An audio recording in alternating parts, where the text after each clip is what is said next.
Welcome to the SAG-AFTRA Foundation's Conversations at Home. I'm Yohana Desta from Vanity Fair. The SAG-AFTRA Foundation has a COVID-19 relief fund to support SAG-AFTRA artists with basic needs like rent, food, and healthcare costs during this global pandemic and industry shutdown. Donations are 100% tax deductible and directly support performers in dire need. Information on how you can support this effort can be found in the description of this video, so make sure to check that out. Now, it is my pleasure to introduce Samira Wiley. Hello. Hi, how are you? I'm doing well. How are you? Good, good. I feel like I have to start by saying congratulations on the Emmy nomination. Please tell me everything about that. Where were you when you found out? Number one, thank you. I'm in this house that's not mine. I'm having some work done on my house, so everything's a little crazy. But I was like in the kitchen cooking breakfast, and my agent called me. He doesn't usually call me that early. I'm on the West Coast, so it was like early, and I haven't been doing anything for the past like 6 months or whatever. So I've just been like sitting on my couch, obviously, like I don't know what most people are doing. But when he told me, he was like, you know, apparently you've been nominated for an Emmy. And I'm thinking back to like, wait, for what? Like, I just been like sitting here not doing anything. And then, you know, Felt like a lifetime ago. It felt so long ago, you know, but it's so amazing to be recognized.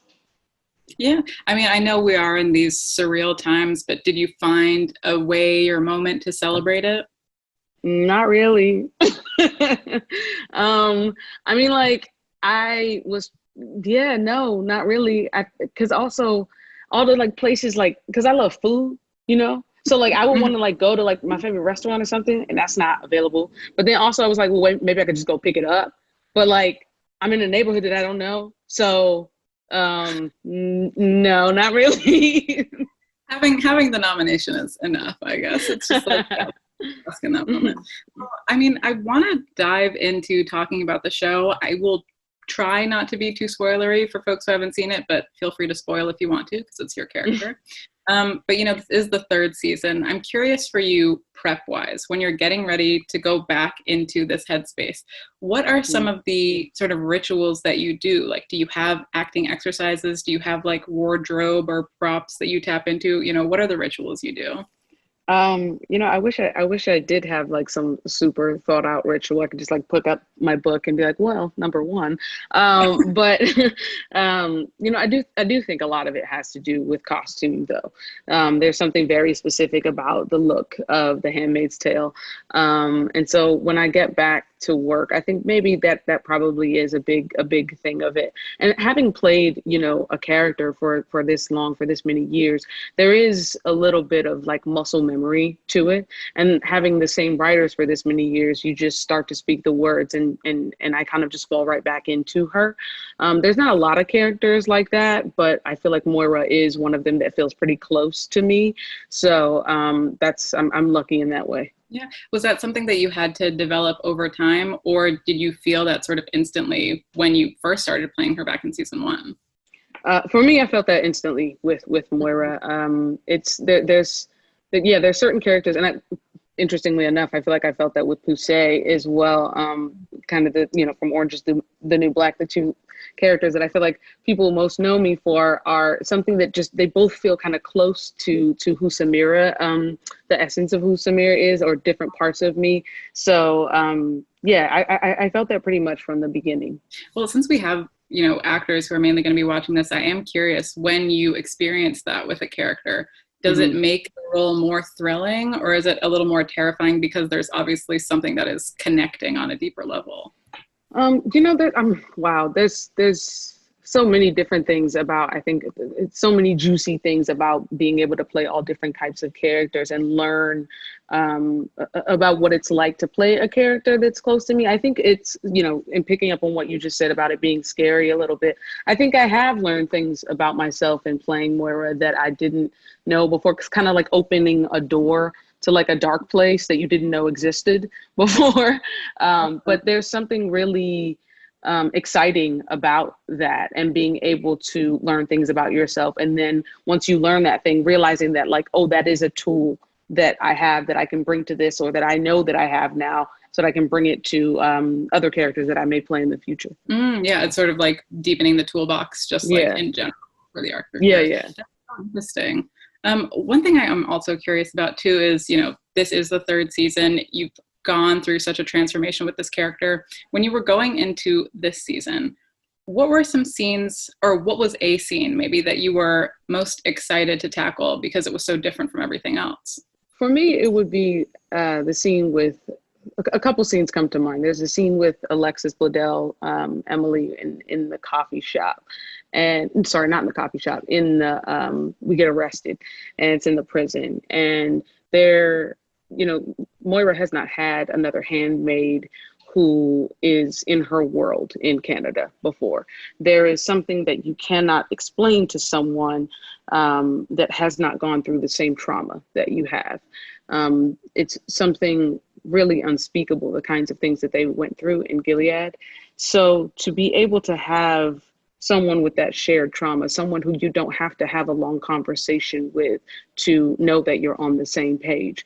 There's not that many words in that scene that we have together, but there is the deepest connection I think I've felt, Moira has felt since being in Canada with someone who she knows that she's on the same page with. There's so many words said, I feel like, without being said at all.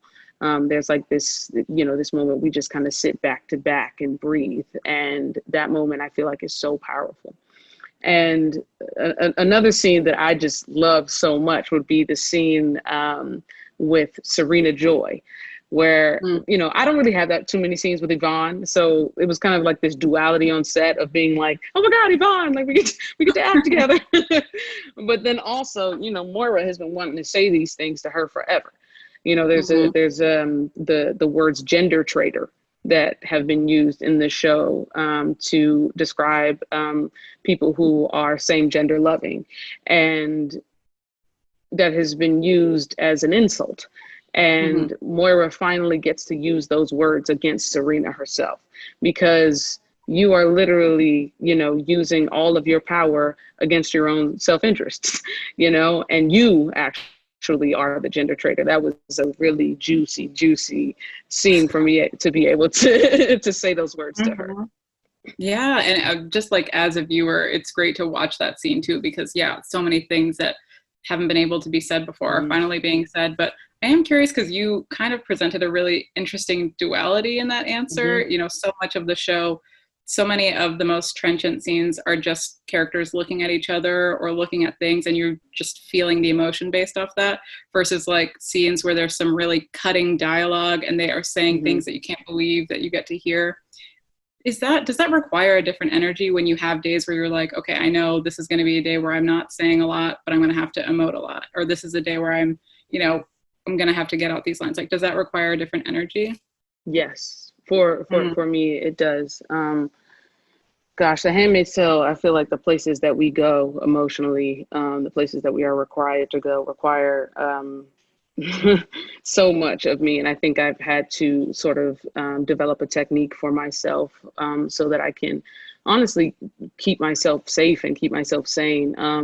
There is, I think, something when I was a young actor, just thought was so sexy about like getting lost in a character and like going through like all these things they're going through and like taking that home with me. And there's you just can't survive, I feel like, if I'm gonna do that with this kind of show. I have to, there are parts of me that I have to keep for me, so that I'm able to just go home as Samira and not bring all of Moira's stuff with me. And yeah, with there's just different preparations, I think, for me for each day that I'm going to do something. I have to maybe even, listen to like a certain kind of music to get me in a certain mood, to know that I'm going to have to use my voice rather than, like you said in the first scene, it's more of connecting with someone without having to use many words. Yeah. Well, I am kind of curious about part of what you were saying about, when you're starting out as an actor, and obviously you studied at Juilliard, you have like the technique, but when did you kind of realize that you wanted that divide, that idea that you had of, the more romantic tangled up in the method kind of actor versus like, I need to separate myself? When did you start to realize that for yourself? For me, it definitely started on stage. I think that, you know, in having to do something over and over and over again every night, you know, you're doing the same performance. Sometimes after a show, you want to like go, you know, like your friend who you haven't seen in however long is like come, you know, to see you. And you need to be able to, I found myself needing to be able to be in a different headspace, needing to be able to extricate myself from a lot of the things that were happening while I'm on stage. And then when that, you know, how that transfers to screen is, gosh, for me, screen can even be so much more intense because you've got sometimes in those takes, you've got the camera right here, you know? And I find that a day on set can go from literally that scene to like something that can be totally different. I think that it's just it's just a technique thing. It just, I think, comes with time and understanding what works for you as an actor. I know there's so many actors who I respect and love and admire who have a much different way of working. But it's all about, I think, just finding what works for you. Yeah. I mean, you mentioned those close-ups. I feel like that's like a common topic when I was like going back and finding other interviews that the other actors, your castmates have done. Those close-ups are so intense. Like, what is it like on those days? You know, there's this, the one scene I think about all the time is in season 2 when Moira is looking through this book of all of the people who have who are now deceased, and she finds a picture of her then fiance who is gone, and it's like Moira knew she was gone, you know, like I know she's gone, but like I just need the proof, like I just need to see it to really know and really process it. And man, that camera was right up in my mug, you know. And it really, yeah, it's just like, I think the same thing, like if you're watching a movie you love or something, like there's a lot of movie magic that asks of the viewer or of the actor to suspend your disbelief, you know. And there's a part of me that really had to just know that there was nobody else in that room but me, you know. And it can be difficult because there's a lot of people in that room, you know. But I remember just doing little things like asking the guy who was in charge of props to like, please don't let me know, you know, where you're going to put the picture. You know, if it's on page 5 in the first one, can we change it to like a different page? So like every time, like I'm just like trying to be as in the moment as I can. Because yeah, it's a really interesting thing. I remember like doing it, and then just like going back to like thinking, like discovering what your technique is. I remember like doing it and then like feeling like I did a really good job, and like that was the close up and we were going to move on. So I like went outside and I was like went totally into like a completely different headspace, and then came back and I was like, why did I do that? Like I'm not even there anymore. Like you just so like wanted that release. Why the entire scene is close up, because like all of the rest of the takes I was like in a totally different place. You were like happy and like normal, like Samira again. Like what am I doing? Only human. But I mean, those close-ups are just so powerful, and I think they speak to, you know, why the emotion on the show resonates. I mean, there's nowhere to hide in those, so they're really extraordinary to watch. So thank you for indulging that question. But you know, diving back into the plot a little bit, you know, Moira is like this very fierce protester. There are so many, like we have scenes where she's bird dogging, where she's like getting up close and personal. How do you prepare for those scenes where they're going to be like really charged and chaotic, or like seemingly chaotic, you know, for the screen? It's that's a good question. There's something about that where there are a lot of people, I think, in those actual situations where you go to these protests and there are people that you know, people that you see all the time. And, there's people who end up going to the same protest, but then there's like a lot of people that you don't know. So I took a little time to like get to know some of the actors and who were going to be in those scenes, and some of the background actors, and like had conversations with them. But so much of it is chaos. And I think a lot of the authenticity comes from not knowing who these people are, not knowing, who's going to run from where, and just like living in that chaos, because that's that level of discomfort, and especially making the people who you're bird dogging, making them uncomfortable. Like, it's got to be spontaneous. It's got to be, as much as, we're trying to get something for camera, so it has to be a dance. It has to be like this choreographed dance. Like, there, for me, was trying to find the chaos within the choreography. I don't know. I just tried to like run kind of like a different way. I think I was making people mad, like the cameraman, you know what I mean? Because I was like during the wides, like trying to move like a different way every time. But I just needed to do that so that it never got monotonous, you know what I mean, for me. But yeah, to be honest, those scenes were kind of, they were kind of fun. Yeah, true. Yeah. If you're like feeding off of it in the moment, I can see how that's kind of like freeing, and you can get maybe out of your head a little bit too, because you're just like going with, what's happening around you and feeding off of that energy in a way. Yeah, the adrenaline, which is exactly what happens in these situations. Your adrenaline, I feel like, especially for Moira, it pushes her to, we already know Moira is just going to be doing things that nobody else is, but still adrenaline pushes you to do more. So I was trying to get that going in the moment as well. Yeah. I mean, people use the show for protest, they feed off of the show to feed into real life protests. And obviously so much of the show is resonant. Is there a little bit of catharsis in playing a character who does protest, who does fight for justice in that way? There always is for me. I'm always surprised. As well, number one, I'm always surprised to see like what we're writing in this, not me, but what the writers write in the show, and then how it ends up happening in real life somehow. But then also being a part of something that, I'm always amazed at how something that I feel like, well, we're just making television, it's just entertainment at the end of the day, how much it can permeate the culture.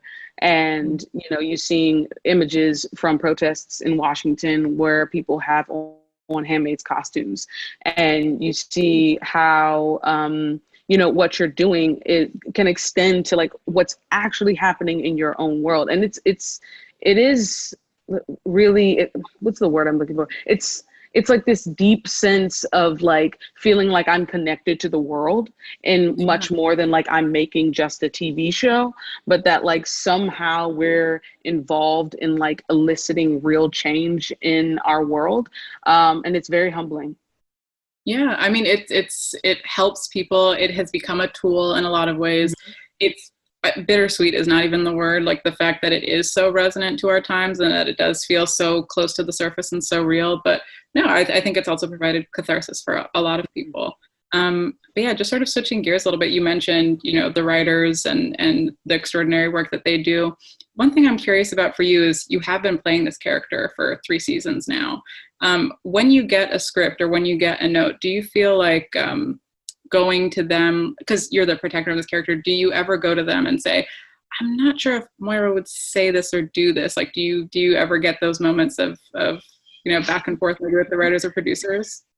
It's such an interesting thing. Like I in coming up in theater, but then in also having a wife that's a writer, I have like this real reverence for the written word. And like, I always think that like, it must be written this way because like there has to be like so much thought put into it. So it takes a lot for me to say something, like, rather than like, considering it this way, considering it from this angle, and going over it so many times before I really feel like this doesn't click. And it's actually really rare for me.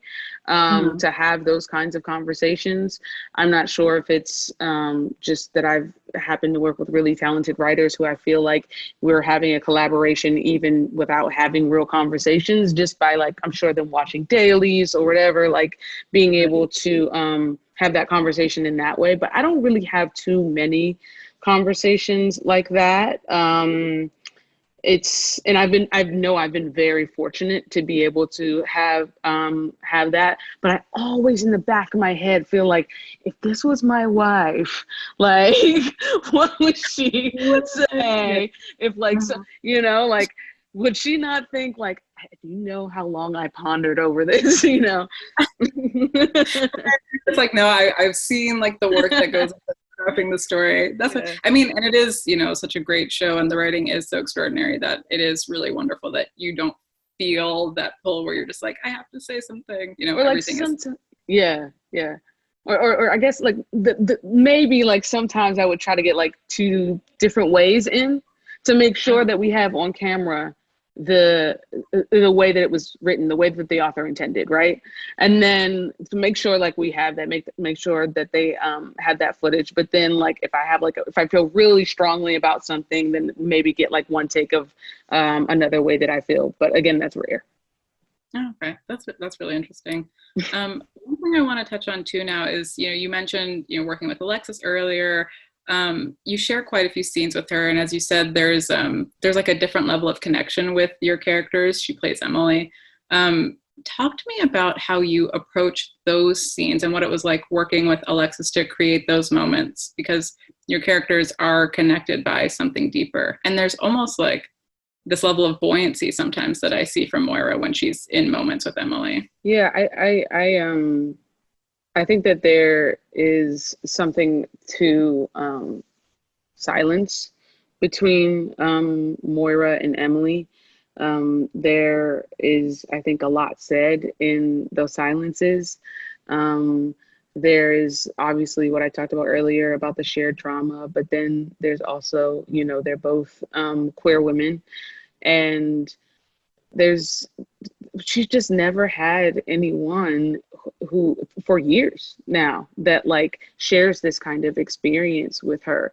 There's almost like this holding back, I feel like, of wanting to say so much, because like wanting to connect and knowing we have that connection, and like I could say so much to you, but then also just like knowing that like that's all in this box, and we both know that it's in this box, and like it doesn't need to be said.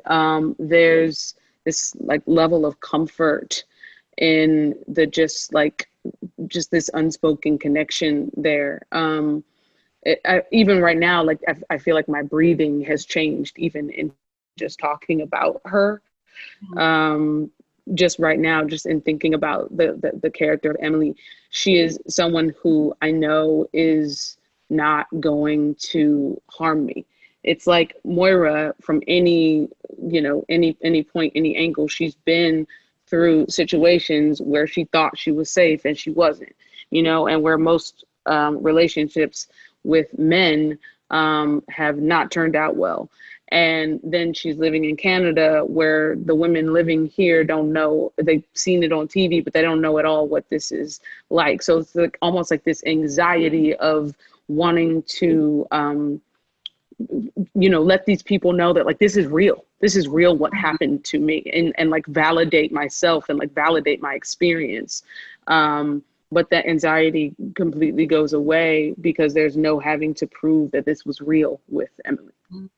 Yeah, there's like that natural, unspoken connection, that unspoken bond.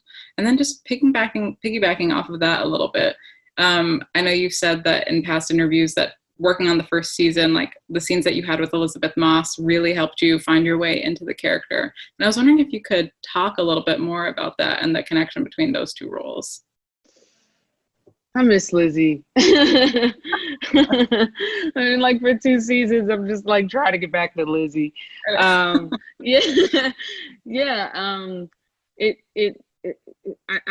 think Moira, the way that we are introduced to Moira is as this unit with June, you know what I mean?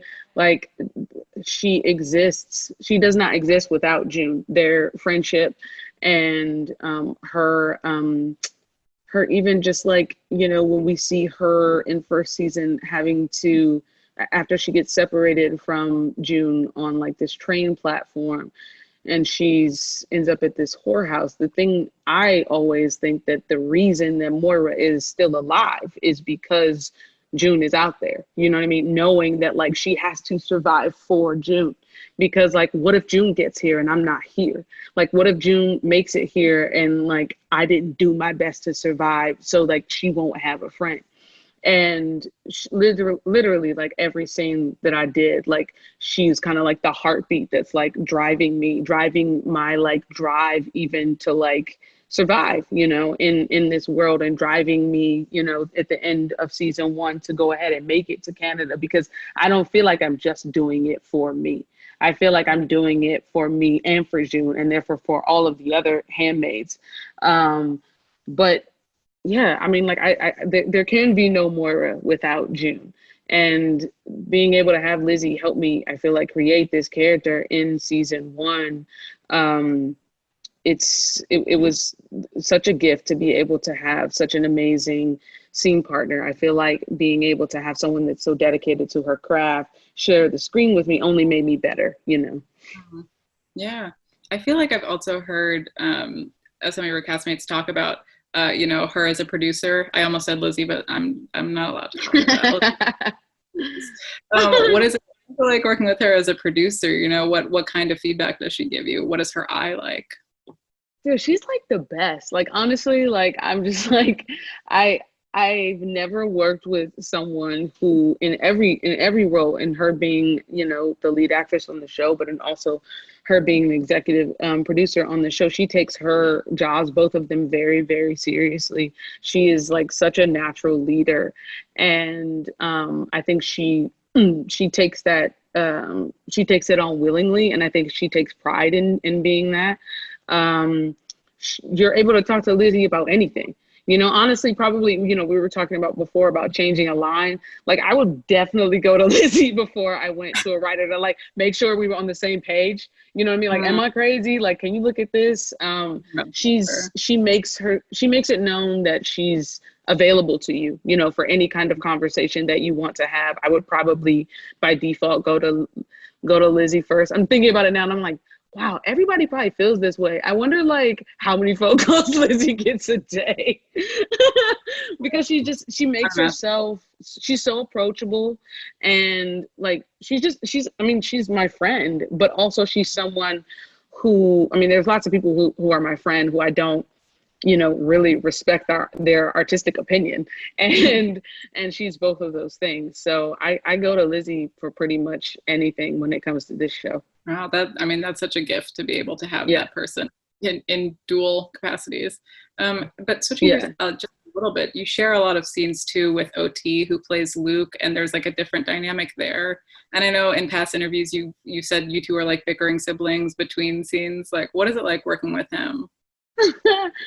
He's the best. I love OT so much. I mean, it really, like, whenever I'm like looking at the call sheet and I know I'm about to spend a day with OT, I just get I know nothing is going to be boring from like the morning in like the makeup and hair chair till like the end of the day when we get to go home. He really is like my brother, like really, really, really. It's you know, a much more complicated relationship on screen than it is off screen. It's just like nothing but love off screen. But he's, again, someone who I feel like I can really talk to, you know, in those moments in between takes, or even like before we even get on set, you know, if we're in the makeup chair and we're like going through lines, like really having a conversation about what's going on in this scene, and like us trying to figure out, do these, you know, how do you feel about this line? How do you feel? I was thinking maybe I would like stand up and look at you here, or like what, even just not even like little things like that, but like, where do we feel like June is in this moment when we're talking about this? Like, where does your mind go when you think about her? Just like finding out every single little thing. He's such a joy to work with. I feel, one word I think OT makes me feel is safe when I'm on set with him. Not like if we're like if it's like a food break or something, because he's a prankster, so then I feel super unsafe. But what kind of pranks does he pull?